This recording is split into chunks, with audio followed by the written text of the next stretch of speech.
Okay, இது வந்துட்டு ஒரு ஹிஸ்டரி, சரியா? இது உண்மையா பொய்யா? முதல் கடவுளே உண்மையா பொய்யான்னு யோசிச்சோம் அப்படின்னா கண்டிப்பா பொய்ங்கிற நிலையில தான் வந்து நிற்கும். எனக்கும் உனக்கும் கடவுள் நேர்ல வந்து சொன்னாரா?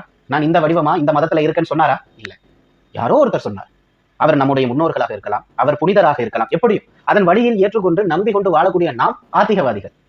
இல்லை என்று மறுப்பவர் நாத்திகவாதிகள். அவ்வளவுதான் வித்தியாசம், அவ்வளவுதான். புரிஞ்சிருச்சா நான் சொல்ல வரது புரிஞ்சிருச்சா? நம்பிக்கையின் அடிப்படை தான். அவர் கௌதம புத்தரா இருந்தா என்ன, இல்லைன்னா வந்துட்டு பில்கேஷா இருந்தா என்ன, ஒபாமாவா இருந்தா உங்களுக்கு என்ன? கடவுள், அவ்வளவுதான். கௌதம புத்தரும் கடவுள் தானே. சரி, ஓகே. நான் எதற்காக இந்த இடத்துல சொல்றேன் அப்படின்னா, கடவுள்களினுடைய கொள்கைகளை பேசும்போது, அது குறிப்பா இந்த தெய்வ வழிபாட்டை பேசும்போது மட்டும் ஏன் பலர் வந்துட்டு பதற்றத்தை கொடுக்குறீங்க? பக்ரீத்து, ரம்ஜான், அப்புறம் கிறிஸ்துமஸ் எல்லாம் சாதாரணமா போகுது. ஆனா தீபாவளி இந்த மாதிரி விநாயக சதுர்த்தி வரும்போது மட்டுமே ஏன் அந்த பதற்றம் வந்துட்டு மக்கள் மத்தியில உண்டாகுது?